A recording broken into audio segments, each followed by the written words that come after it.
أعوذ بالله من الشيطان الرجيم بسم الله الرحمن الرحيم إنا أعطيناك الكوثر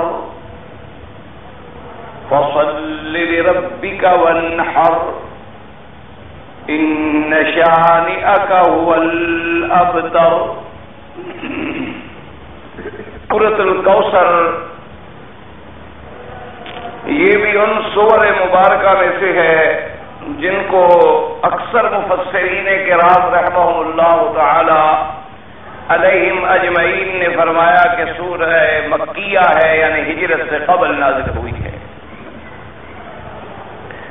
لیکن بعض مفسرین کرام رحمت اللہ علیہم اجمعین کا ایک قول مبارک یہ بھی ہے کہ یہ سورۃ مدنیہ ہے جو ہجرت کے بعد نازل ہوئی. بہرحال راجح قول یہی ہے کہ یہ سورۃ مکیہ ہے. اس سورۃ مبارک کا مرکزی عنوان جو ہے وہ حضور صلی اللہ علیہ وسلم کی شان اور آپ کی عظمت کا بیان ہے، اور اس مختصر سورۃ مبارک میں جو قرآن مقدس کی سب سے چھوٹی سورت ہے، لیکن اس کے اندر معانی اور حکم کے دریا ہیں، اور یہ فصاحت و بلاغت کا اتنا بڑا سمبل ہے، اتنا بڑا نمونہ ہے کہ دنیا کے بڑے بڑے ادباء اور فصحاء اور بلغاء جو تھے وہ اس کے سننے اور پڑھنے کے بعد عاجز آ گئے. اس لیے کیونکہ فصاحت کے انداز مختلف ہوتے ہیں. کبھی تو یہ ہوتا ہے کہ ایک مختصر بات کو اتنا پھیلا کے کیا جائے، اتنا تفصیل سے بیان کیا جائے، اتنا اس کے اندر طوالت اختیار کی جائے کہ آدمی دنگ رہ جائے کہ بھی ایک چھوٹی سی بات جو تھی اس کو اتنا پھیلایا گیا. اور فصاحت کا ایک انداز یہ بھی ہوتا ہے کہ کبھی بات تو بہت بڑی ہو، بہت عظیم ہو، بہت طویل ہو، لیکن اسے چند جملوں کے اندر سمیٹ لیا جائے، جس سے محاورے میں کہتے ہیں کہ ایک دریا کو گویا کہ کوزے میں بند کر دیا جائے. مفسرین کرام رحمہ اللہ تعالی علیہم اجمعین نے لکھا ہے کہ حضور صلی اللہ علیہ وسلم کا زمانہ مبارک جو ہے، آپ کے زمانے میں بہت بڑے بڑے لوگ گزرے ہیں جو شاعر تھے، جو بڑے ادیب تھے، جو بڑے زبان کے اندر جنہیں بہت بڑا ملکہ تھا اور عبور حاصل تھا. ہر دور جو ہے وہ مختلف چیزوں کے اندر مابہ الامتیاز ہوتا ہے. جیسے موسیٰ علیہ السلام کے زمانے میں سحر اور جادو کا زور تھا کہ پورے ملک میں جو تھے، اور جادوگروں کی تعلیم تھی اور ان کے مدارس تھے اور ان کے باقاعدہ انہوں نے اپنے درس و تدریس کے انتظام کیے ہوئے تھے، اور ان کو ہی لوگ دنیا میں عزت کی نظروں سے دیکھا جاتا تھا کہ یہ بہت بڑا ساحر ہے. اسی طرح عیسیٰ علیہ السلام کے زمانے میں طب اور حکمت کا بہت بڑا دور تھا کہ لوگ مابہ الامتیاز، اور ان کو شرف اسی بات میں ملتا تھا کہ فلاں جو ہے بہت بڑا طبیب ہے اور امراض کی تہ تک پہنچ جانے والا ہے، اور ان کا علاج کرنے میں بہت بڑی حذاقت اور مہارت سے کام لیتا ہے. تو اللہ تبارک و تعالیٰ نے بھی اسی زمانے کے حوال کے مطابق اپنے انبیاء کو معجزے عطا فرمائے. یعنی موسیٰ علیہ السلام کا دور اگر دور ساحر آنا ہے تو موسیٰ علیہ السلام کو اللہ نے ایک ایسا معجزہ عطا فرمایا، ایک لکڑی عطا فرما دی، ایک عصا عطا فرما دیا جو سارے جادوگروں پہ غالب آ گئے، اور جس نے ثابت کر دیا کہ سحر سحر ہوتا ہے، باطل باطل ہوتا ہے، اور حق حق ہوتا ہے. عدل چاہے کتنا کیوں نہ اونچا آ جائے، لیکن انجام اس کا یہ ہوتا ہے کہ وہ مٹ جاتا ہے، اور حق بظاہر کتنا کمزور کیوں نہ نظر آئے، لیکن آخر وہ غالب ہو کے رہتا. جب عیسیٰ علیہ السلام کا دور آیا تو اللہ نے ان کو معجزے بھی ایسے عطا فرمائے کہ اب دنیا سے بڑا طبیب اگر آپ لے آئیں تو وہ مادرزاد اندھے کا علاج تو نہیں کر سکتا. سب سے پہلے وہ یہ پوچھے گا کہ جی یہ اندھا اب ہوا ہے یا پیدائشی اندھا ہے. وہ کہیں گے کہ پیدائشی اندھا ہے، کہے گا جی پر تکلیف کرنے کی ضرورت نہیں ہے، اس کا تو علاج ممکن ہی نہیں. اور اسی طرح جیسے جزام اور برس کوڑ کی بیماری ہے، برس کی بیماری ہے جس سے پورے بدن پہ سفید داغ ہو جاتے ہیں، اس کا علاج آج تک نہیں ایجاد ہو سکا. اب دنیا نے بڑی ترقی کر دی، لیکن ایسے علاج تو ہے کہ بیماری تھم جائے، رک جائے، جہاں تک ہے وہی ٹھہر جائے، لیکن ختم نہیں ہوتی. اللہ تبارک و تعالیٰ نے عیسیٰ علیہ السلام کو ایسا عطا فرما دیا کہ آپ اگر ہاتھ پھیر دیتے تو اندھا اسی وقت آنکھوں والا ہو جاتا، اور اگر آپ ہاتھ پھیر دیتے تو کوڑی اسی وقت ٹھیک ہو جاتا، اور اگر آپ ہاتھ پھیر دیتے تو اسی وقت برس والے کے داغ شاخ مٹ جاتے اور بالکل وہ طبی حالت میں آ جاتا. حضور صلی اللہ علیہ وسلم کے زمانے میں چونکہ ادیبوں کا بڑا زور تھا، شاعروں کا بڑا زور تھا کہ ایک ایک بدو جنگل میں رہنے والا بھی سینکڑوں اشعار کے قصیدے کہہ دیتا تھا. عورتیں اشعار کہتی تھیں، اور وہ لوگ اپنے شعر و شاعری اور کلام کے مقابلے کے لیے اپنے قصائد کو لکھ کر اللہ تبارک و تعالیٰ کے کعبے پہ آ کے لٹکا دیتے تھے. مثلا کسی شاعر نے قصیدہ لکھا، یا کسی نے غزل کہہ دی، یا کسی نے کوئی نظم کہہ دی، اسی طرح کسی نے کسی کی مدح میں کچھ اشعار کہے، یا کسی نے رباعیات کا سہارا لیا، تو وہ اپنے ان قصائد کو آ کر اللہ کے کعبے سے لٹکا دیتے تھے کہ کوئی مقابلے کرنے والا ہے تو ہمارا جواب دے. اور پھر جواب دینے والے شعراء بھی ان کے جواب کو ان کے مقابلے پر لٹکا دیتے. اور اسی طرح پھر یہ مقابلے ہوتے اور یہ محفلیں ہوتے. لیکن مفسرین کرام نے لکھا ہے کہ جب اللہ نے یہ قرآن کی آیت نازل فرمائی جو 3 آیات پر مشتمل ہے، اور قرآن مقدس کی سب سے چھوٹی سورت ہے سورت الکوثر، تو کسی نے اس سورت مبارک کو لکھ کر کعبۃ اللہ میں لٹکا دیا. اب تمام شعراء اور ادباء جب آئے اور انہوں نے آگے اس سورت کو پڑھا تو سب نے اپنے اپنے قصیدے اتار لیے، سب نے جو اپنے اپنے کلام لٹکائے ہوئے تھے اتار لیے. انہوں نے کہا کہ واللہ ما ھذا کلام البشر، خدا کی قسم ہے یہ کسی بندے کا کلام نہیں ہو سکتا، اس کا ہم مقابلہ نہیں کر سکتے. تو یہ وہ سورت مبارک ہے سورت الکوثر کے جس کے مقابلے سے اس زمانے کے ادباء، اس زمانے کے شعراء اور بلغاء نے بھی ببانگے تحری اعتراف کیا اور مان لیا کہ یہ اللہ کا کلام ہے، کسی بندے کا کلام نہیں ہوتا. اور اسی طرح اس سورت مبارکہ میں اس کے شان نزول کے بارے میں بھی مفسرین کرام نے اسباب نزول کے بارے میں بھی لکھا ہے.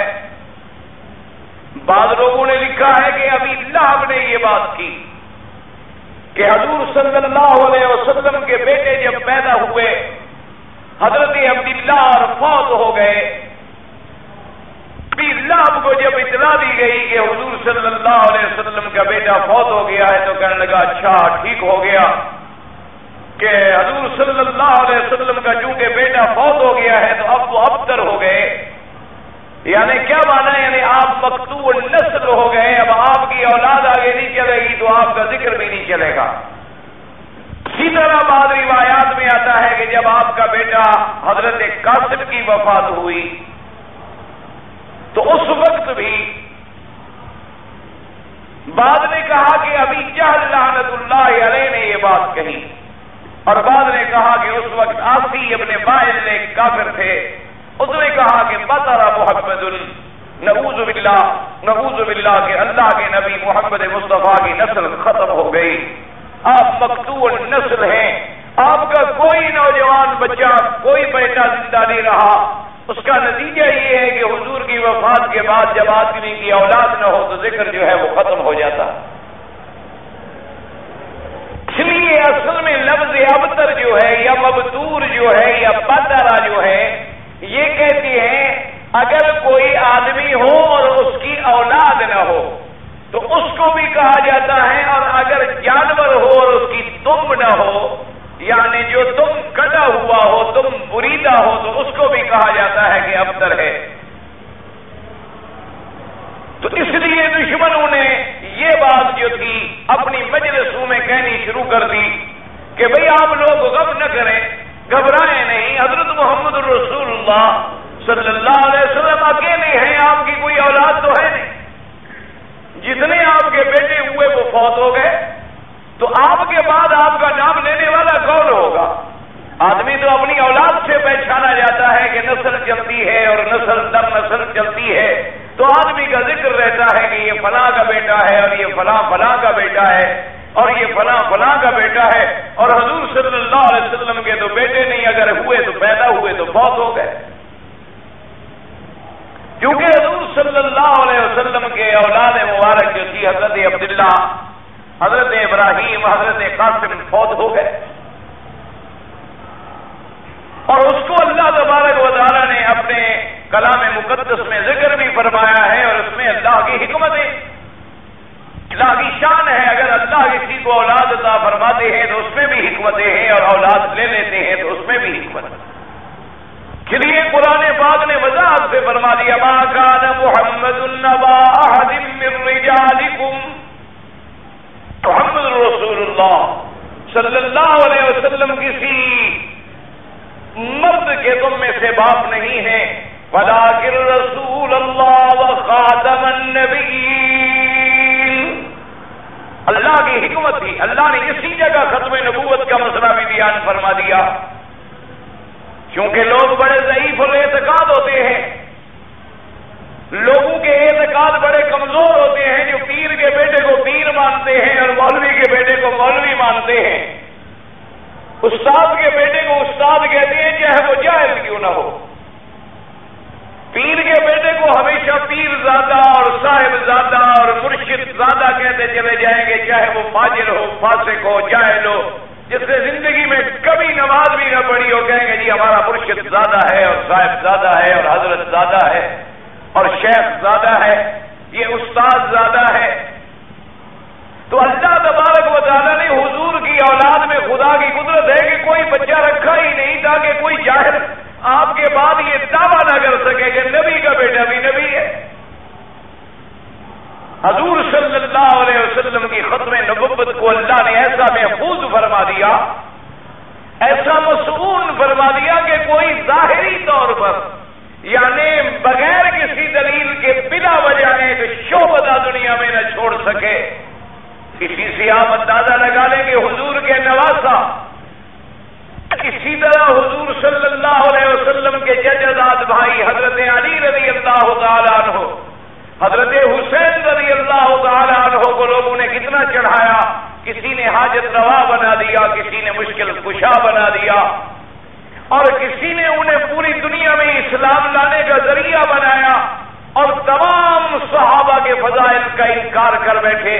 اور اگر حضور کا اپنا بیٹا کوئی حیات ہوتا، کوئی زندہ ہوتا، تو خدا جانے قوم عقائد میں کیا کیا نتباہیاں پھیلا دیتے۔ ورنہ اللہ تبارک و تعالیٰ قادر ہے، اللہ تبارک و تعالیٰ نے اگر حضرت یعقوب علیہ السلام کو دیکھ لیں، حضرت سیدنا ابراہیم علیہ السلام کی نسل پہ نظر ڈالیں کہ آپ کی اولاد میں حضرت اسحاق آئے، حضرت اسحاق کی اولاد میں حضرت یعقوب آئے اور حضرت یوسف آئے اور ان کے 11 بھائی آئے، یعنی اللہ نے ہزاروں نبی پیدا فرما دیے ایک خاندان۔ اللہ تبارک و تعالیٰ نے حضرت نوح علیہ السلام کے 3 بیٹے تھے، صرف حام، سام اور یافس، ان 3 بیٹوں کو اللہ نے پوری دنیا کے اندر پھیلا دیا، انہی کی اولاد ہے آج مشرق میں بھی اور مغرب میں بھی اور شمال میں بھی اور جنوب میں بھی، گورے ہوں یا کالے ہوں، عرب ہوں یا عجم ہوں، وہ ان 3 سے باہر نہیں جا سکتے، یعنی سب کا باپ بھی ایک ہے، سب کی ماں بھی ایک ہے۔ یہ تو دنیا میں ہماری پہچان ہے کہ یہ عربی ہے، یہ عجمی ہے، اور یہ انصاری ہے، یہ مہاجر ہے، یہ فلاں قوم سے ہے، ورنہ اسلام نے ان چیزوں کو تو کبھی اہمیت نہیں دی۔ جب ہم اپنے اصل پر نظر ڈالیں گے، حضرت نوح پر یا حضرت آدم پر تو سب بھائی ہے، سب کا باپ بھی ایک بنے گا اور ماں بھی ایک ہو. یعنی یہ تو سلسلہ نسب قریبہ جو ہوتا ہے اس میں اختلاف ہے. سلسلہ نسب جو بعید اصل سے شروع ہوا ہے آدم علیہ السلام سے اور اسی طرح نوح علیہ السلام سے، وہ تو ساری قوم کا، ساری دنیا کا، ساری امتوں کا ایک ہے. لیکن افسوس ہے کہ آج مسلمان کہیں نسل کی وجہ سے بٹ گئے، کہیں وطن کی وجہ سے بٹ گئے، کہیں حسب کی وجہ سے بٹ گئے، اور کہیں قومیت کی وجہ سے بٹ گئے، اور کہیں لسانیت کی وجہ سے بٹ گئے. یعنی آج دنیا میں آپ دیکھیں گے ہر قوم آپ کو ملے گی، نہیں ملے گا تو صرف مسلمان نہیں ملے گا. اسی لیے اقبال مرحوم نے کہا تھا نا، یوں تو سید بھی ہو، مرزا بھی ہو، افغان بھی ہو، سچ پر یہ بھی تو بتاؤ کہ مسلمان بھی ہو. کہلانے کے لیے تو ہر آدمی اپنے اپنے دعوے کرتا ہے. اصل جو رشتہ اللہ نے ہمارا بنایا تھا کہ ہوا سماکم المسلمین، اللہ نے جو ہمارا رشتہ بنایا تھا کہ انی اول المسلمین، انا اول المسلمین، ولا تموتن الا وانتم مسلمون، انما المؤمنون اخوة. اور اسی سلسلے کو میرے پاک نبی نے حجۃ الوداع کے اس عظیم خطبے میں، جو پوری انسانیت کے لیے ایک چارٹر ہے، پوری انسانیت کے لیے ایک ہدایت کا مجموعہ ہے، جس میں آپ نے واضح طور پہ فرما دیا کہ لا فضل لعربی علی عجمی، کسی عربی کو کسی عجمی پہ فضیلت نہیں، ولا لاحمر علی اسود، نہ کسی گورے کو کسی کالے پہ فضیلت ہے، الا بالتقوی، اگر فضیلت ہے تو تقوی اور پرہیزگاری سے ہے.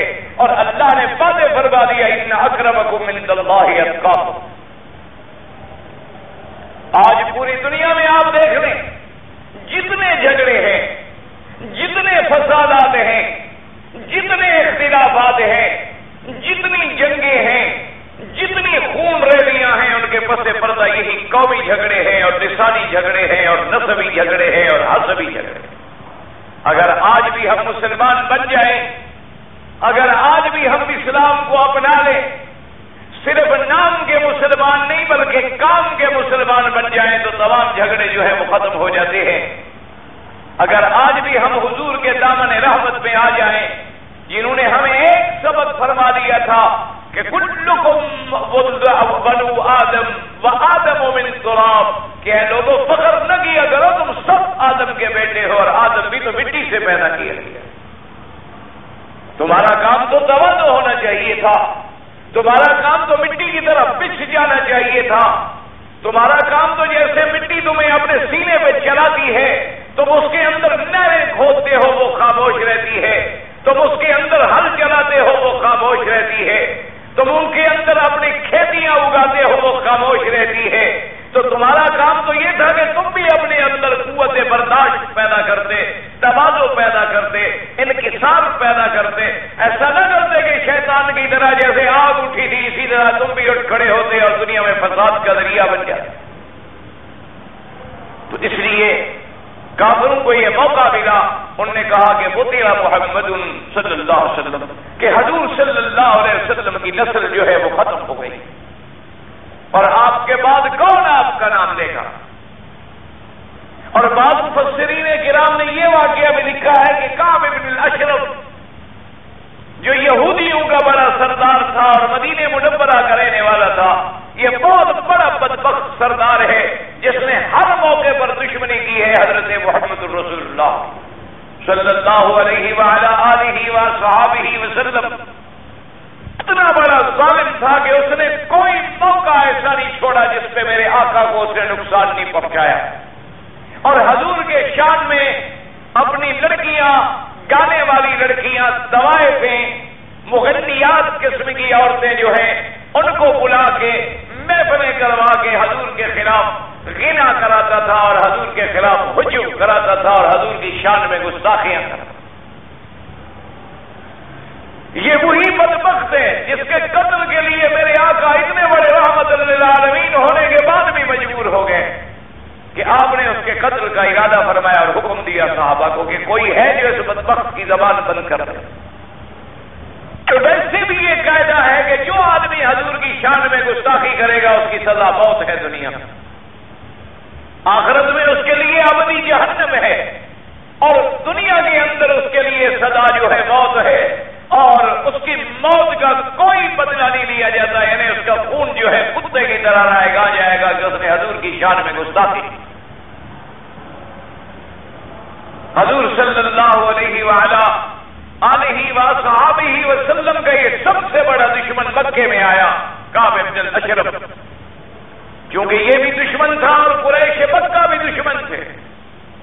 انہوں نے بڑا کعب بن الاشرف کا استقبال کیا، انہیں ٹھہرایا، اور ایک دن مجلس میں کہنے لگے کہ بھئی کعب بن الاشرف تم بڑے پڑھے لکھے آدمی ہو، ادیب ہو اور صاحب کتاب ہو، یہ تو بتلاؤ کہ نانو ہم لوگ جو ہیں عندنا الصدانۃ والحجابۃ والولایۃ والسقایہ، کہ اللہ کے کعبے کے کلید بردار ہم ہیں، اللہ کے کعبے کے خلاف چڑھانے والے ہم ہیں، اللہ کے کعبے کے اندر لوگوں کو زمزم پلانے والے ہم ہیں، اللہ تبارک و تعالیٰ کے کعبے کے حاجیوں کی خدمت کرنے والے ہم ہیں، اور محمد رسول اللہ صلی اللہ علیہ وسلم کے پاس تو ان چیزوں میں کچھ بھی نہیں ہے، تو تم یہ بدلاؤ اہو خیر ام نحن، اللہ کے نبی زیادہ بہتر ہیں یا ہم زیادہ بہتر ہیں؟ اس بدبخت نے کہا کہ نہیں، بل انتم خیر، تم زیادہ بہتر ہو، آپ کا مقابلہ کیسے کر سکتے؟ تو بعض مفسرین کرام رحمت اللہ علیہم اجمعین نے اس واقعے کو بھی شان نزول میں ذکر کیا ہے کہ کعب بن الاشرف نے بھی یہ بات کی، اور اگر دیکھا جائے تو یہ تمام باتیں ٹھیک ہے۔ جب حضرت عبداللہ کی وفات ہوئی تو ابھی لہب نے بات کی، اسی طرح جب حضرت قاسم کی وفات ہوئی تو ابھی جہل نے بات کی، اسی طرح جب حضور کے بیٹے حضرت ابراہیم کی وفات ہوئی تو عاصی ابن وائل نے بات کی، اسی طرح جب مدینہ منورہ میں حضور کے بیٹے حضرت ابراہیم فوت ہوئے تو وہاں کے یہودیوں نے بات کی کہ بالکل خوش ہو جاؤ، اللہ کے نبی کی کوئی نسل نہیں ہے، کوئی اولاد نہیں ہے، نعوذ باللہ آپ کی شان جو ہے وہ ختم ہو جائے گی۔ تو اس کے جواب میں میرے اللہ نے قرآن مقدس کی یہ سورت نازل فرمائی۔ اللہ تبارک و تعالی نے ارشاد فرمایا انا اعطیناک الکوثر فصل لربک وانحر ان شانئک هو الابتر۔ تو یہ سورت مبارک جو ہے دشمنوں کے اس سوال، دشمنوں کے اس اعتراض کے جواب میں نازل ہوئی۔ اسی طرح یاد رکھیں کہ یہاں اللہ نے فرمایا کہ تحقیق ہم نے آپ کو عطا کی الکوثر، ہم نے آپ کو کوثر دیا۔ اس کوثر سے کیا مراد ہے؟ اس کے اندر مفسرین کرام رحمت اللہ علیہم اجمعین نے بہت اقوال نقل کیے ہیں، جیسے بحر المحیط نے تو تقریباً 36 اقوال نقل کیے ہیں، اور مفسرین کرام رحمت اللہ علیہم اجمعین نے 26 اقوال نقل کیے ہیں۔ کسی نے کہا کہ کوثر سے مراد یہ ہے کہ ہم نے آپ کو شفاعت دی کہ قیامت میں ہم آپ کی شفاعت منظور فرمائیں گے، اور کسی علماء نے فرمایا کہ اس کوثر سے مراد یہ ہے کہ اللہ تبارک و تعالی نے آپ کو حکمت عطا فرمائی، جیسے کہ قرآن شریف فرماتا ہے وَمَن يُؤْتِ الْحِكْمَةَ فَقَدْ أُوتِيَ خَيْرًا كَثِيرًا۔ اسی طریقے سے ویسی حکمت کا معنی حضور کی سنت کے مطابق بھی آیا ہے، جیسے قرآن پاک میں آیا وَيُعَلِّمُهُمُ الْكِتَابَ وَالْحِكْمَةَ، تو حکمہ کا معنی جو ہے سنت کیا گیا ہے۔ ویسے عام سمجھنے کے لیے آپ یوں سمجھ لیں، ایک تو ہوتا ہے کسی چیز کا بدلہ دینا کہ بھائی یہ گلاس ہے، ایک یہ ہوتا ہے کہ اس گلاس میں پانی پیا جاتا ہے، اور ایک یہ بھی بدلہ دینا ہے کہ بھائی یہ گلاس جو ہے پلاسٹک کا بنا ہوا ہے۔ لیکن ایک یہ ہے کہ ان کی کیفیات کو بتایا جائے کہ پلاسٹک کیا ہوتا ہے اور کہاں بنتا ہے اور گلاس کیسے بنتا ہے اور اس مادے کی کیا کیا خصوصیات ہیں۔ تو ہمارے فرمایا اصل میں یہ سمجھیں کہ اس کا معنی ہے حکمت، کہ ایک تو بدلا دیا جائے نا کہ نواز ہے، اللہ نے فرض فرمائی ہے، ایک یہ ہے کہ اس کے جو حکم ہیں، اس کے اندر جو اسرار ہیں، اس کے اندر جو اللہ اور بندے کا ربط ہے اس کو سمجھا دیا جائے، اسی کا نام حکمت ہے۔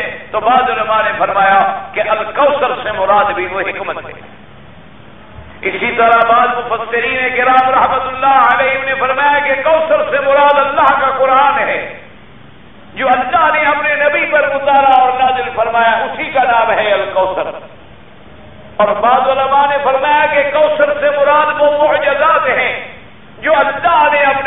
پیغمبر کو عطا فرمائے، حضور حضرت محمد الرسول اللہ صلی اللہ علیہ وسلم کو عطا فرمائے، اور وہ معجزات اتنے عطا فرمائے کہ آج تک کسی پیغمبر کو نہیں ملے، کسی رسول کو نہیں ملے۔ اور پھر ساری دنیا کے زمانے میں جب نبی آئے، رسول آئے، معجزے آئے، جب نبی چلے گئے تو معجزے کی بات بھی ختم ہو گئی، لیکن چونکہ نبوت بھی میرے مدنی کی قیامت تک ہے، میرے نبی کے معجزوں کی شان بھی قیامت تک باقی ہے۔ اس لیے علماء نے فرمایا کہ کوثر سے مراد جو ہے وہ معجزات ہیں جو حضور صلی اللہ علیہ وسلم کو عطا ہوئے۔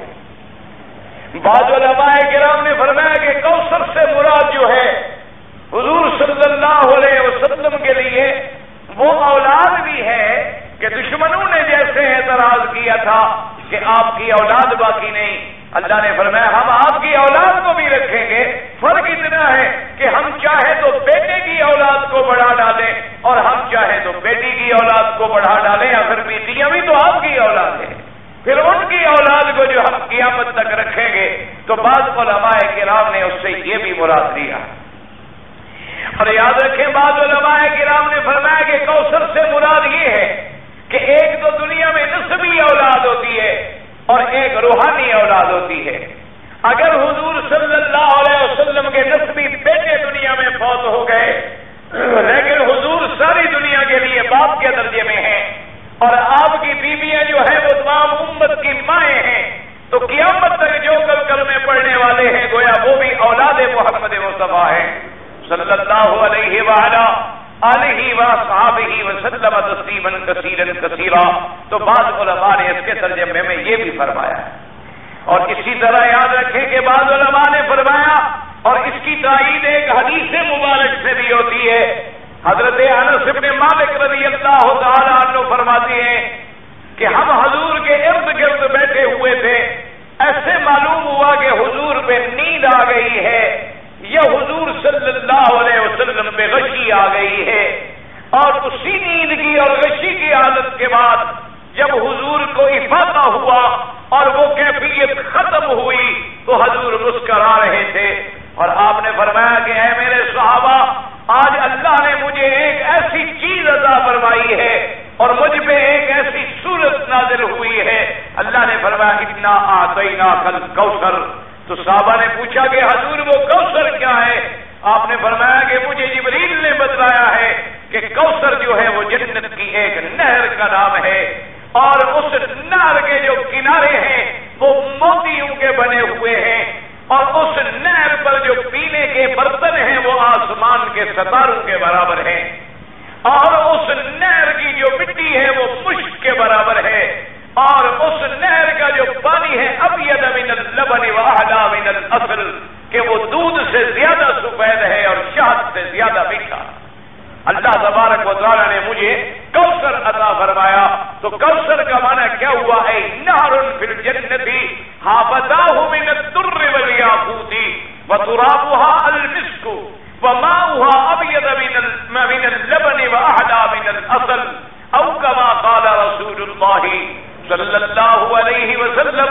آپ نے فرمایا الکوثر سے مراد وہ نہر ہے جس کے کنارے موتیوں کے ہیں، اور جس کی مٹی جو ہے وہ مشک ہے، اور جس کا پانی جو ہے وہ سفید ہے، دودھ سے بھی زیادہ سفید ہے، اور پینے میں وہ عسل سے بھی زیادہ میٹھا ہے۔ تو یاد رکھیں یہ حدیث مبارک میں آ گیا کہ کوثر کا معنی نہر۔ اسی طرح یاد رکھیں کہ حدیث مبارک میں آیا، میرے آقا نے فرمایا، سرکار مدینہ صلی اللہ علیہ وسلم نے، آپ نے فرمایا کہ مجھے اللہ نے قیامت والے دن میں ایک حوض کوثر عطا فرمایا ہے۔ بات یاد رکھیں دونوں میں فرق ہے، پہلے قول میں تھا کہ الکوثر جو ہے وہ نہر کا نام ہے، اور اس کے حدیث مبارک میں آیا کہ کوثر جو ہے وہ اس حوض کا نام ہے۔ اور ان دونوں میں پھر ایک فرق یاد رکھنا کہ وہ نہر کوثر جو ہے وہ جنت میں ہے، اور یہ حوض کوثر جو ہے یہ میدان محشر میں ہوگا، جو جنت میں جانے سے پہلے لوگوں کو پانی پلایا جائے گا۔ یعنی وہ نہر تو ملے گی جنت میں جانے کے بعد، اور حوض کوثر جو ہے وہ میدان محشر میں ہوگا، اور میدان محشر میں جب لوگ پیاسے ہوں گے، جب لوگ اپنی پیاس کی طرف میں ہوں گے، تو وہاں حوض کوثر پہ ان کی حاضری ہوگی. اور یہ روایات حوض کوثر کی بھی اتنی روایات آئی ہیں، اتنی روایات ہیں متواترہ کہ یہ قطعیت کے نتیجے پہ پہنچ چکی ہے جس کا انکار کرنا جو ہے کفر کے برابر ہے. یعنی حضور پاک صلی اللہ علیہ وسلم کی ایک صحیح حدیث مبارک ہے. آپ نے فرمایا انا فرضکم علی الحوض، آپ نے فرمایا میں تم سب سے پہلے حوض کوثر پہ پہنچوں گا.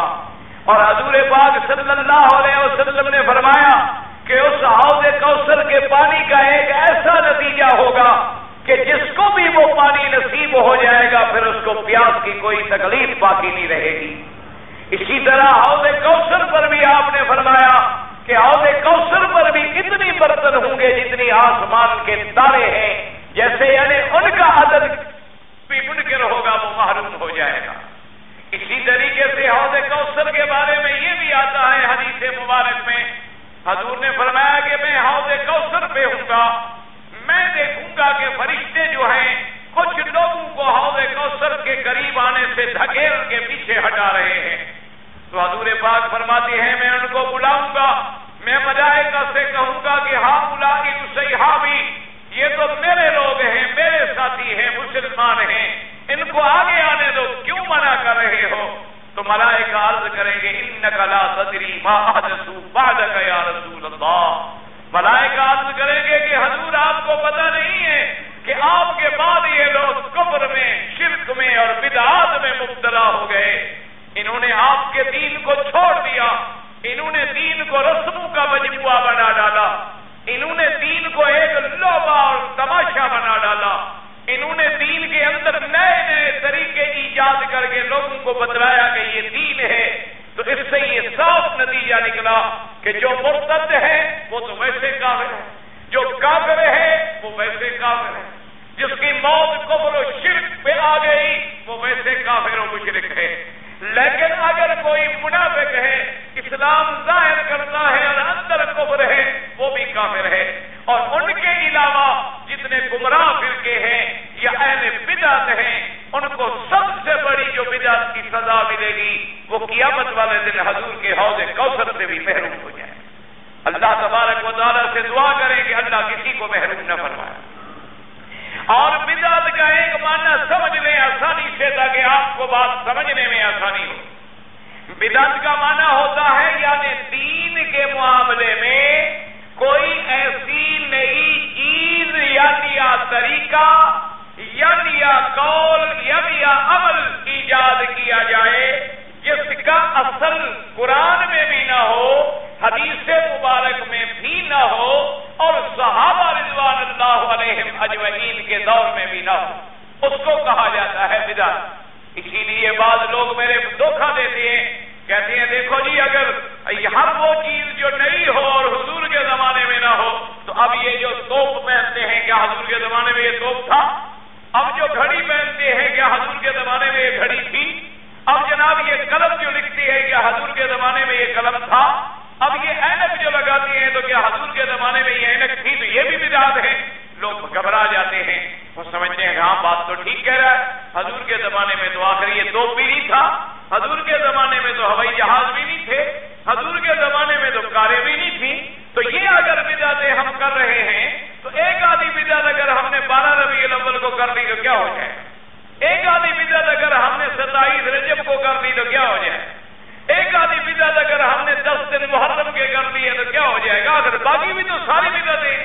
تو بات سمجھیں، بدعت وہ ہوتی ہے جو دین کے اندر نکالی جائے. یہ تو دنیا کے معاملات ہیں، یہ تو دنیاوی معاملات ہیں کہ اینک پہنی جائے یا قلم کے ساتھ لکھا جائے یا کپڑا پہنا جائے. اس میں تو صرف ایک اصول ہے کہ جو حرام ہے وہ حرام ہے، جو حلال ہے وہ حلال. اور اس کے بعد دوسرا اصول یہ ہے کہ ہمارا لباس جو ہے وہ کسی کفر سے مشابہ نہ ہو، ورنہ جو بھی کپڑا کوئی پہنے حلال ہے.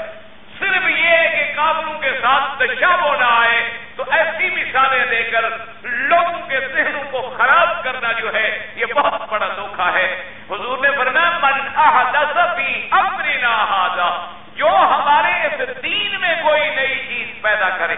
فرمایا بدعت کا معنی یہ ہے کہ من احدث فی امرنا ھذا ما لیس منہ فہو رد. کہتے ہیں دیکھو جی 20 تراویح جو پڑھتے ہو، آخر یہ تو دین ہے نا، اور 20 تراویح حضور نے نہیں پڑھی ہے اور اس لیے یہ بھی تو بدعت ہے۔ اسی لیے تو حضرت عمر نے فرمایا تھا کہ نعم البدع، اچھی بدعت ہے یہ۔ تو اگر ہم حضور کے نام پر کوئی جھنڈی لگا لیں تو کیا یہ بھی ایک اچھی بدعت ہے؟ اگر بدعت ہے تو اچھی ہے، ہم بھی تو ایک عقیدت کا اظہار کر رہے ہیں اور اس کی مثال دے دیتے ہیں تراویح سے لوگوں کو مطمئن کرنے کے لیے۔ بات یاد رکھو، حضور نے فرمایا علیکم سنتی و سنت الخلفاء الراشدین، کہ میری سنت اور میرے خلفاء راشدین کی سنت کو پکڑو۔ تو جب 20 تراویحوں کا مسئلہ حضرت عمر نے شروع کیا وہ تو سنت ہو گیا، بدعت کا کیا معنی؟ اس کے اندر تو بدعت کا کوئی بات لفظ ہی باقی نہ رہا کہ حضرت عمر رضی اللہ تعالیٰ عنہ نے حکم دیا اور حضرت اللہ تبارک و تعالیٰ کے سب سے قرآن کے بڑے قاری جو ہیں ابی ابن کعب، ان کے پیچھے انہوں نے لوگوں کو جمع کیا، ابھی علیحدہ علیحدہ تراویح نہ پڑھو، ایک قاری کے پیچھے پڑھو تاکہ ایک جماعت بن جائے۔ اور پھر اس کا اصل موجود ہے کہ 3 راتیں خود حضرت محمد رسول اللہ نے پڑھی، تو جب حضور کا پڑھنا بھی موجود، حضرت عمر کا حکم کرنا بھی موجود، پھر تمام صحابہ کا متفق ہو کر اس پہ قائم ہو جانا بھی موجود، تو پھر بدعت کیا کی رہی؟ وہ تو حضرت عمر نے اگر لفظ فرمایا اس سے مراد یہ ہوتا ہے لغوی معنی کہ بھئی ہے تو نیا طریقہ کہ پہلے حضور کے زمانے میں ایک جماعت نہیں تھی، آج دیکھو کیسے ہم اچھے لگ رہے ہیں کہ ایک جماعت کے اندر، ورنہ حضرت عمر کا عمل اور صحابہ کا اجماع وہ سنت کا درجہ رکھتا ہے، اس کو بدعت کی مثال دینا جو ہے بہت بڑی جاہلیت ہے اور بہت بڑی زیادتی ہے کہ ایسی مثالیں دے کر لوگوں کے اذہان کو اور لوگوں کے عقیدوں کو خراب کیا جائے۔ اللہ تبارک و تعالی محفوظ رکھے۔ اسی طریقے سے جب آپ کوئی قبروں میں پھول ڈالتا ہے تو ہم کہتے ہیں بھی یہ بدعت ہے، وہ کہتے ہیں جی عجیب بات ہے، حضور پاک نے بھی تو جو چھڑیاں لگا دی تھی قبروں پہ، حضور صلی اللہ علیہ وسلم نے حکم دیا تھا کہ کھجور کی ایک چھڑی لے آؤ، تو صحابی جا کے کھجور کی ایک تازہ چھڑی لے آئے، آپ نے اس کو 2 ٹکڑوں میں ایسے 2 حصے کیا، ایک اس قبر پہ لگا دی اور ایک اس قبر پہ لگا دی۔ تو کہتے ہیں اگر حضور کے زمانے میں کھجور لگانا اور کھجور ڈالنا جائز تھا، تو اگر ہم کھجور نہ صحیح اور کسی درخت کے پتے ڈال دیں یا اب گلاب اور چمیلی کے اگر اس میں پھول اور پتیاں ڈال دیتے ہیں تو یہ کیسے بدعت بن جائے گا؟ یہ تو حضور صلی اللہ علیہ وسلم سے قبروں پہ لگانا موجود ہے، لیکن یہ بھی ایک عظیم دھوکہ ہے۔ حضور پاک نے فرمایا انہما لیعذبان وما یعذبان فی کبیر، آپ نے فرمایا کہ اللہ نے مجھے دکھایا ہے کہ ان 2 قبر والوں پر عذاب ہو رہا ہے، تو اس لیے حضور نے فرمایا کہ میں یہ لگا رہا ہوں کہ جب تک یہ اللہ کا ذکر کرتی رہیں گی تو اس کی وجہ سے اللہ ان کے عذاب کو کم کر دیں گے۔ تو کیا آپ بھی اسی نیت سے لگاتے ہیں؟ اگر آپ کی یہی نیت ہے تو عقیدت کا سبحان اللہ کہ آپ بھی یہ سمجھتے ہیں کہ ہمارے بزرگوں پہ عذاب ہو رہا ہے نعوذ باللہ اور ہم جا کے ڈالیں، اور پھر کیا ہمیں وہ قبریں دکھائی گئی جیسے حضور کو دکھلائی گئی؟ اس لیے ہمیشہ یاد رکھو اللہ تبارک و تعالیٰ دین میں بدعت سے بچائے۔ اتنی بڑی محرومی کیا ہوگی کہ بدعت کی وجہ سے آدمی حوض کوثر سے محروم ہو جائے؟ دعا کرو اللہ کسی کو محروم نہ کرے۔ اللہ تبارک و تعالی ہمیں حضور پاک کے ہاتھوں سے حوض کوثر نصیب فرما دے۔ اللہ تبارک و تعالی قیامت والے دن حضور کی زیارت، حوض کوثر کا پانی اور حضور پاک کی شفاعت اور حضور پاک کا قرب نصیب فرمائے۔ اور یہ نصیب کب ہوگا؟ جب آپ حضور کے قدموں پہ چلیں گے، سنت کو پکڑیں گے اور بدعات سے بچیں گے۔ اور یہ نصیب تب ہوگا کہ جب آپ اٹھتے بیٹھتے حضور پاک کے نام پہ درود بھیجیں گے۔ جتنی آپ درود زیادہ پڑھیں گے اتنی حضور کے ساتھ قیامت میں قرب زیادہ نصیب ہوگا۔ اٹھتے ہوئے، بیٹھتے ہوئے، لیٹتے ہوئے، چلتے ہوئے جتنی ہو سکے بغیر کسی حساب کے درود پڑھا کریں۔ اور سب سے افضل درود وہ ہے جو تم نماز میں پڑھتے ہو۔ یہ وہ درود پاک ہے جو خود میرے پاک نبی حضرت محمد الرسول اللہ صلی اللہ علیہ وآلہ آلہ وصحبہ وسلم تسلیما کثیرا کثیرا نے سکھلایا۔ تو اب باقی بات سمجھیں کہ 2 حدیثیں جب جمع آ جائیں متعارض تو پھر ان کو جمع کیا جاتا ہے۔ تو ایک حدیث مبارک میں کیا آیا تھا کہ کوثر کیا ہے؟ نہر ہے جنت کی، اور ایک حدیث مبارک میں کیا آیا کہ کوثر کیا ہے؟ حوض ہے۔ تو حوض علیحدہ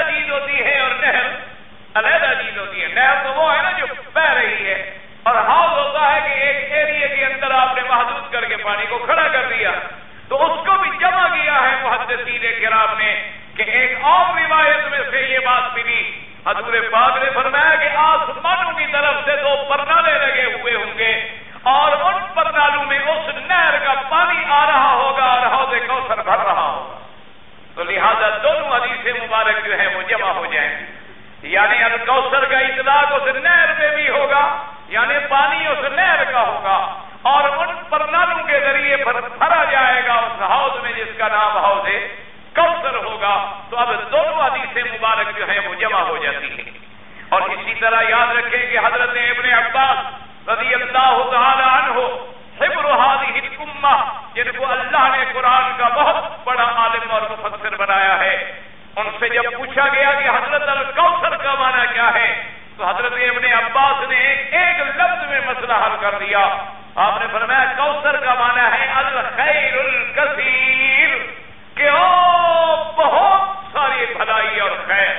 تو جب خیر کثیر ترجمہ کر دیا جائے تو وہ جنت والی نہر بھی خیر کثیر ہے، وہ حوض کوثر بھی خیر کثیر ہے، وہ معجزات بھی خیر کثیر ہے، شفاعت بھی خیر کثیر ہے، اور آپ کا مقام محمود جو ہے وہ بھی خیر کثیر ہے، قرآن و سنت کا ملنا جو ہے وہ بھی خیر کثیر ہے.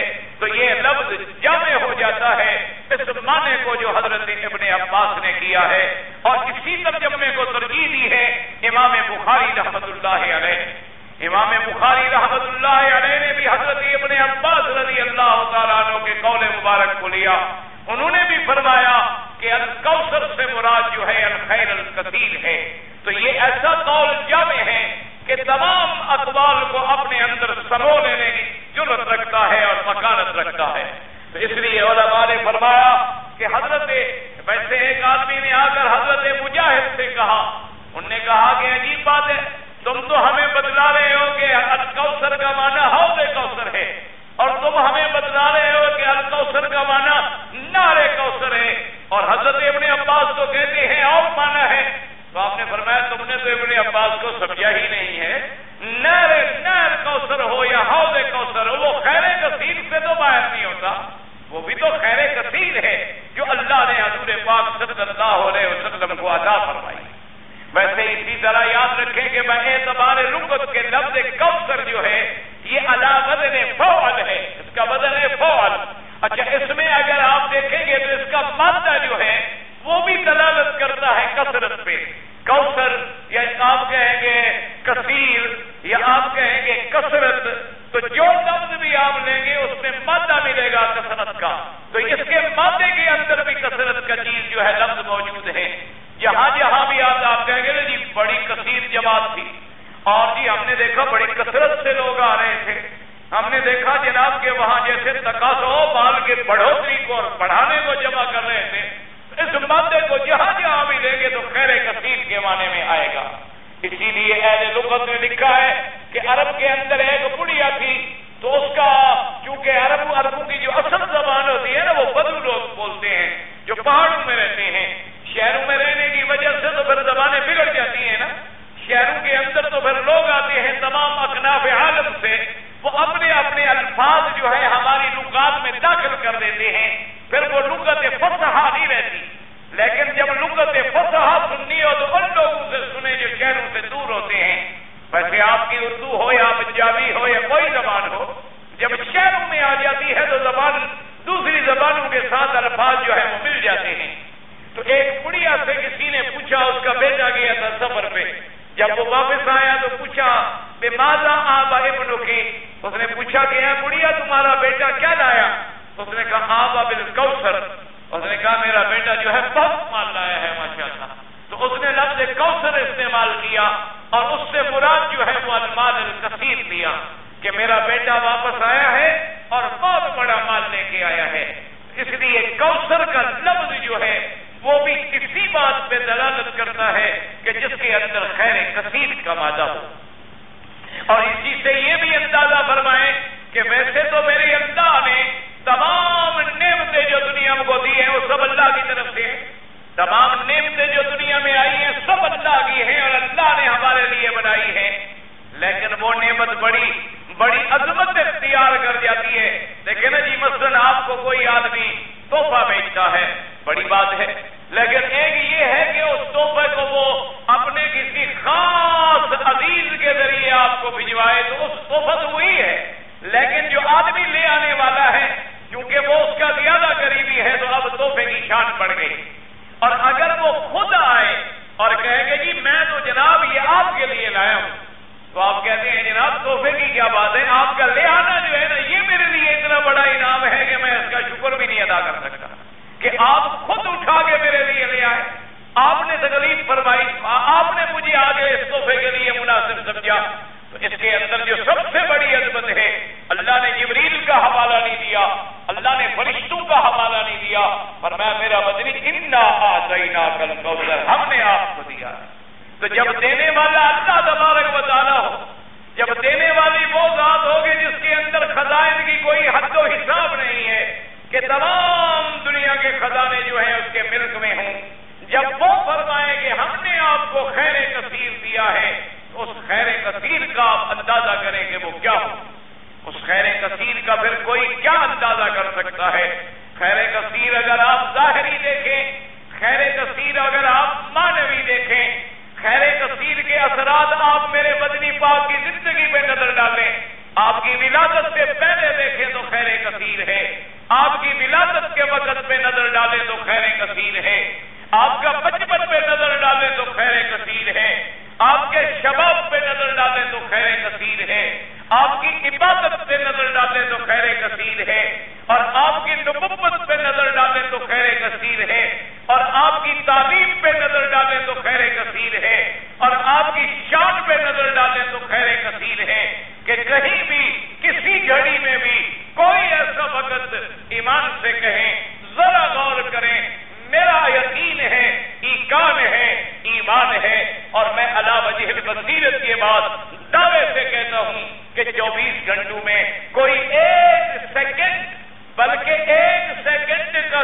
کروڑواں حصہ بھی ایسا نہیں گزرتا ہوگا جس میں میرے محمد مدنی کا نام نہ لیا جاتا صلی اللہ علیہ وآلہ آلہ وصحبہ وسلم تسلیما کثیرا کثیرا۔ کیونکہ مسجد میں آپ آئیں گے تو حضور کا نام لیں گے، بسم اللہ والصلاۃ والسلام علی رسول اللہ، اللہم اغفر لی ذنوبی وافتح لی ابواب رحمتک۔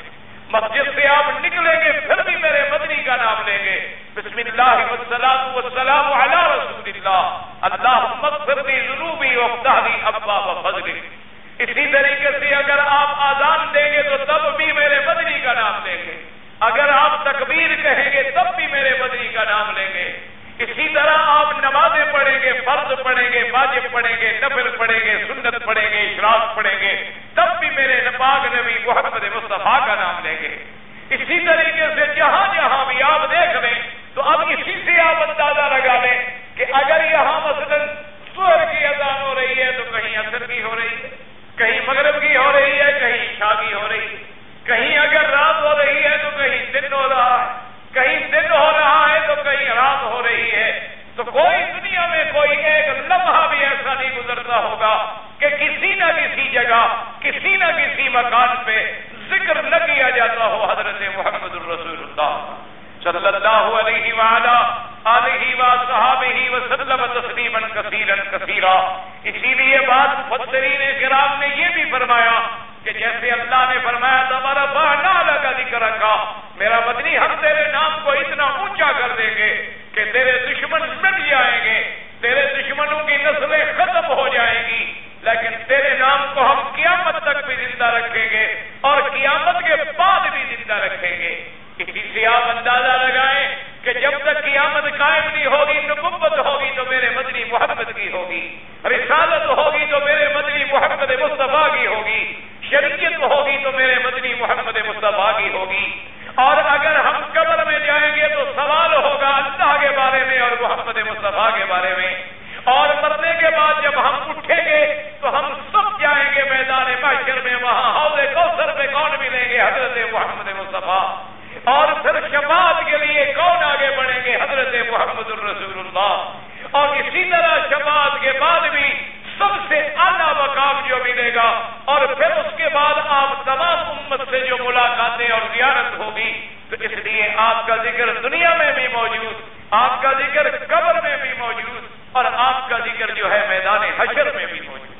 اسی لیے آپ اندازہ فرمائیں کہ جو مومن ہے، جو مسلمان ہے، جو صحیح معنوں میں نماز پڑھنے والا ہے، وہ تو حضور کا ذکر ہر روز کرتا ہے، اور جو صرف زبانی کلامی عاشق ہے وہ سال میں 1 دن 2 دن کے لیے جلوس نکالنے کو دین سمجھتا ہے اور ایمان سمجھتا ہے.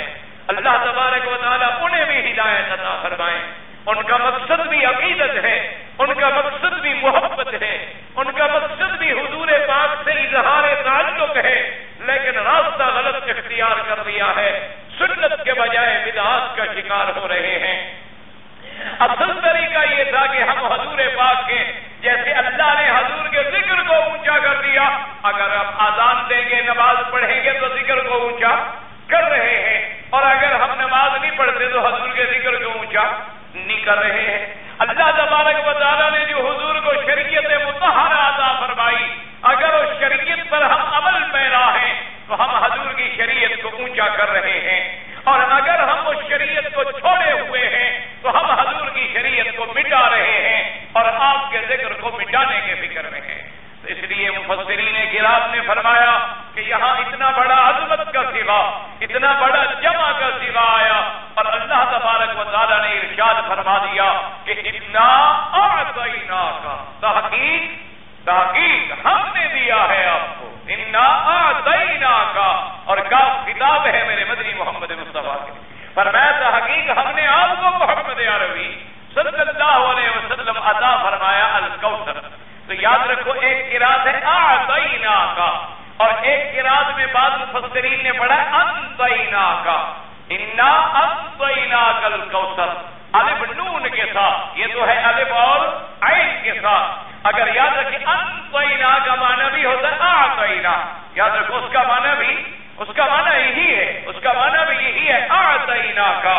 لیکن راجح قرات جو ہے جمہور مفسرین کرام کے نزدیک، جمہور کے نزدیک جو سب سے بڑی راجح قرات ہے وہ اعطینا ہے کہ انا اعطیناک الکوثر. اب اللہ تبارک و تعالیٰ نے جیسے پچھلی سورتوں میں بتلایا تھا کہ اعتقادی خامیاں کیا ہیں اور ان کے اندر عملی خامیاں کیا ہیں.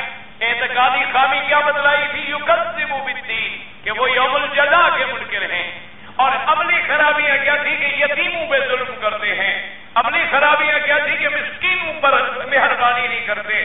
عملی خرابیاں کیا تھی؟ کہ نماز کو چھوڑے ہوئے ہیں. عملی خرابیاں کیا تھی؟ کہ ریا کرتے ہیں. عملی خیانتیں اور قباحت کیا تھی؟ وَيَمْنَعُونَ الْمَاعُونَ، کہ ان چھوٹی چھوٹی چیزوں کو بھی منع کرتے ہیں. میرا مدنی، یہ لوگ جن کی یہ صفتیں ہیں جو یتیمی کو دھتکارنے والے ہیں، میرے مدنی کو بھی یتیم سمجھ کر ظلم کرنے والے ہیں، آپ ان کا کوئی فکر نہ کریں. انا اعطیناک الکوثر، آپ ان کا کوئی غم نہ کریں. ہم نے جو آپ کو کوثر عطا فرما دیا ہے، ہم نے جو آپ کو خیر کثیر عطا فرما دی ہے، ہم نے جو آپ کو اتنی بڑی نعمتوں سے نواز دیا ہے، ہم نے جو آپ کو رفعت شان بخش دی ہے، تو یہ اعتراض کرنے والے جو جزا کے منکر ہیں، یہ اعتراض کرنے والے جو مسکینوں کو ظلم کرتے ہیں اور یتیموں کو دھکے دیتے ہیں، یہ اعتراض کرنے والے جو اللہ کی نمازوں سے غافل اور اللہ کی عبادات کو چھوڑنے والے ہیں، یہ اعتراض کرنے والے جو چھوٹی چھوٹی چیزیں بھی کسی کو نہیں دیتے، کہ اگر کوئی مسکین مانگنے آئے تو یہ ایک دیگچی دینے پر تیار نہیں ہے، ایک پیالہ دینے پر تیار نہیں ہے، اور یہ تانا دیتے ہیں میرے مدنی کو جن کو ہم نے الکوثر خیر کثیر عطا فرمائی.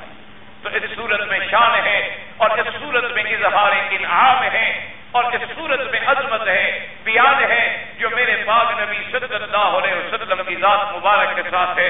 اللہ آپ کو بھی اور مجھے بھی حضور کی سچی محبت نصیب فرما دے اور اسی پہ موت عطا فرمائے اور خاتمہ ایمان پہ فرما دے.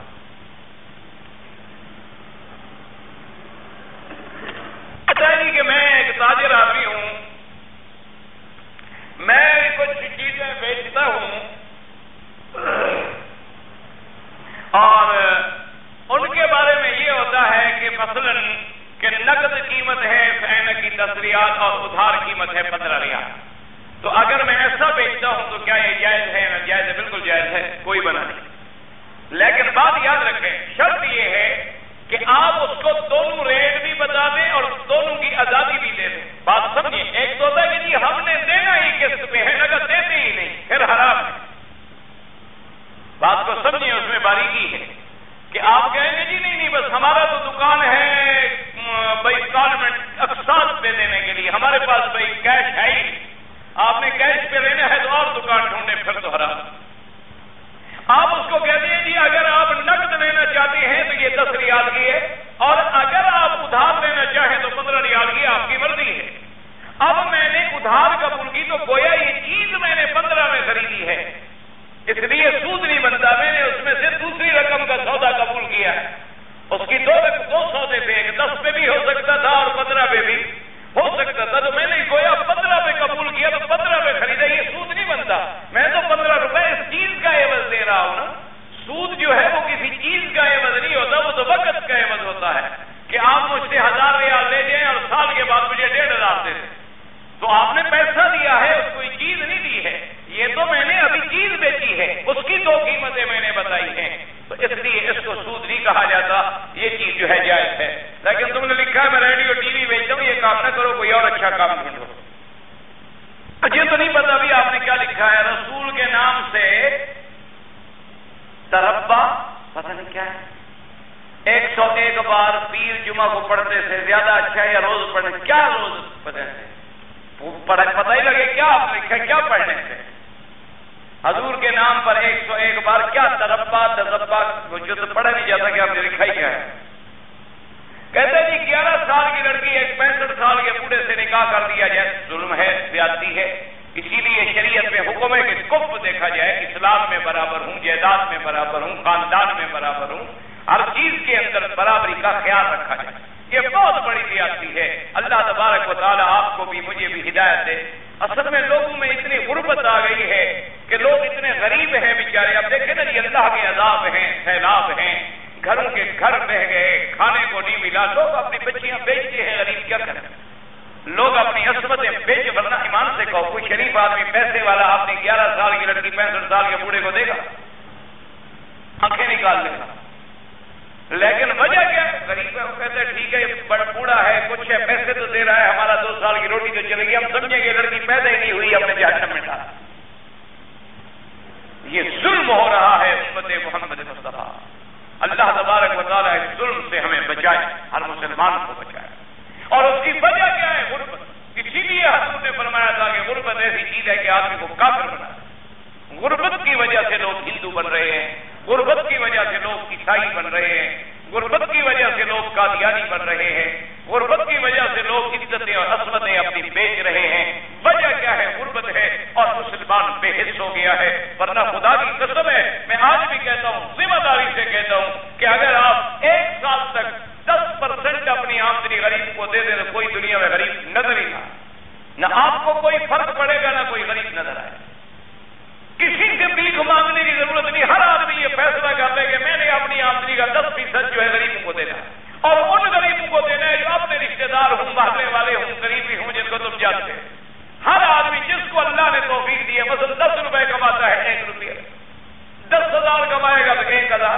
اتنا فیصلہ کر لے 1 سال کے اندر اندر اگر کوئی غریب نظر آئے تو جو مرضی ہے کر. لیکن مصیبت یہ ہے کہ ظالم تجوریاں بڑھ رہے ہیں. یعنی اب جو لوگ سیلاب سے اجڑ گئے، گھر چلے گئے، جانور مر گئے، بچے مر گئے، ان کے لیے جو امداد آتی ہے وہ بھی بڈیرا اور سرمایہ دار اور جاگیردار ہڑپ کر جائے گا اور ان کو کچھ نہیں. انا للہ و انا الیہ راجعون. جب ہم اتنے ظالم بن جائیں تو پھر کیا ہوگا؟ پھر یہی ہوگا کہ عذاب پہ عذاب آئیں گے. ایک دن نتیجہ یہ نکلے گا کہ یہی ایسا سیلاب آئے گا پھر کوئی بڑا بھی نہیں رہے. اللہ تبارک و تعالیٰ سے دعا کریں کہ اللہ پاک رحم فرمائے. انعامی بانڈ قرآن اندازی سے خریدے اور قرآن اندازی اور فروخت کرنے کا یہ ناجائز ہے. یہ تو جوا ہے. انعامی بانڈ کیا ہے؟